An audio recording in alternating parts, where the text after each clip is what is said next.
সহবাসের আগ মুহূর্তে আমরা কিছু ভুল খাবার দাবার খেয়ে ফেলার কারণে কিন্তু আমাদের স্ত্রীর সঙ্গে আমাদের যে কেমিস্ট্রি এবং আমাদের যে পারফরম্যান্স ভালো রাখার উপায় সেগুলো কিন্তু আমরা নষ্ট করে ফেলি, অনেক সময় বুঝতে পারি না এবং যতক্ষণে বুঝতে পারি ততক্ষণে কিন্তু দেখা যায় অলরেডি দেরি হয়ে গেছে।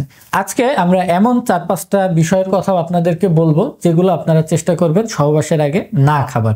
এর ভেতরে প্রথম খাবারটি হচ্ছে অতিরিক্ত তেল চর্বিযুক্ত খুব হেভি খাবার, অর্থাৎ গুরুপাকের খাবার যেগুলো আছে, বিরিয়ানি হতে পারে সেটা।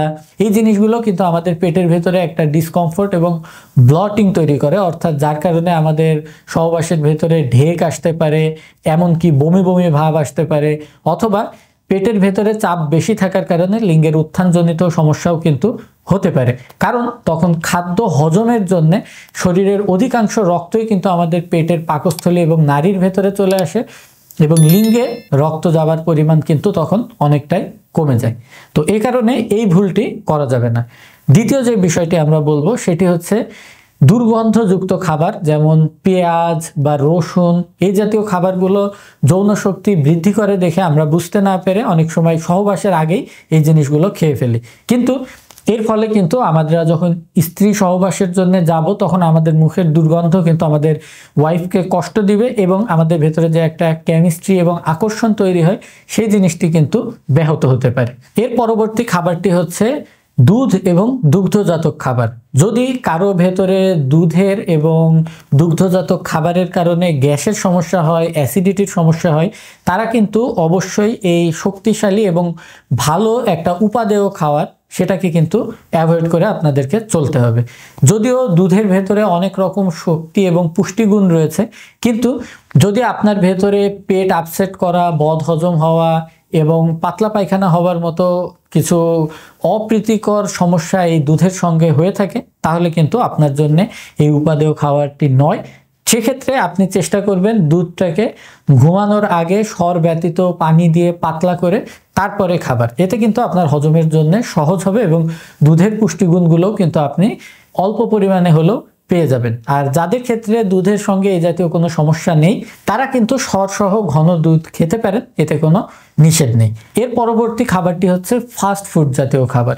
এই ফাস্ট ফুড জাতীয় খাবারগুলোও কিন্তু আপনার একটা যে যৌন আকাঙ্ক্ষা এবং যৌন আসক্তি রয়েছে এই জিনিসগুলোকে কমিয়ে ফেলতে পারে, কারণ এই খাবারগুলো অটোমেটিক আমাদের ব্রেনের ভেতরে ডোপামিন নামক একটা রসের বৃদ্ধি ঘটায়, যার ফলে কিন্তু আমাদের যৌন চাহিদাটা কমে আসতে পারে। কারণ আমরা খাবারের ভেতর থেকেই কিন্তু মজা এবং আনন্দগুলো পেয়ে যাচ্ছি, তখন কিন্তু আমাদের এই সহবাসের প্রতি আকর্ষণ উত্তেজনাটা কমে আসছে।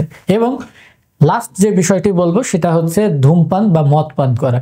যদি এই জাতীয় অ্যালকোহল ড্রিঙ্কস বা বেভারেজ আমরা খেয়ে ফেলি, সেগুলো কিন্তু আমাদের পারফরমেন্সের উপরে খুব বড় রকমের প্রভাব ফেলতে পারে। বিশেষ করে এগুলো আমাদের স্নায়ুর উপরে কাজ করার কারণে, মস্তিষ্কের উপরে কাজ করার কারণে এই নিকোটিন, যে কোনো রকম নেশাজাতক দ্রব্য বা অ্যালকোহল, এগুলো আমাদের উত্থানজনিত সমস্যার সৃষ্টি করতে পারে, অথবা সহবাসের ভেতরে আমরা হিত বা অহিত জ্ঞান হারিয়ে এমন কোনো খারাপ কাজ করে ফেলতে পারি যার কারণে আমি আমার পার্টনারের চোখে, আমার স্ত্রীর চোখে সারা জীবনের জন্য ছোট হয়ে যাব।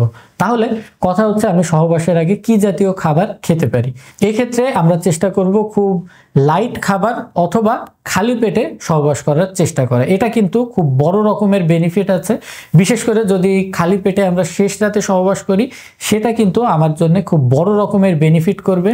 এটা অনেক দামি দামি ভায়াগ্রা জাতীয় ওষুধের চাইতেও বড় উপকারে আপনার আসতে পারে। তাছাড়া আপনি চাইলে খুব অল্প পরিমাণে চকলেট খেতে পারেন এবং আপনার পার্টনারকেও চকলেট বা কোকো পাউডার এই জাতীয় জিনিসগুলো খেতে উৎসাহিত করতে পারেন, কারণ চকলেটের ভেতরে কিন্তু একটা এমন কম্পাউন্ড থাকে যে ফিনল কম্পাউন্ডগুলো আপনাকে এই সহবাসের প্রতি আকৃষ্ট করতে সহায়তা করে। এছাড়াও হালকা খাবারের ভেতরে পানি অথবা ফলের জুস অথবা কেক, যেগুলো থেকে ইনস্ট্যান্ট এনার্জি পাওয়া যায়, এই জাতীয় খাবারগুলোও কিন্তু আপনি সহবাসের আগে খেতে পারেন, এতে কোনো না নেই। তবে চেষ্টা করবেন আমি যে খাবারগুলোর কথা বললাম এগুলো থেকে যতটা সম্ভব শুধু সহবাসের আগেই নয়, সব সময় দূরত্ব বজিয়ে রাখার। তবে মাসে একদিন বিরিয়ানি খেতে কিন্তু না নেই। আল্লাহ হাফিজ।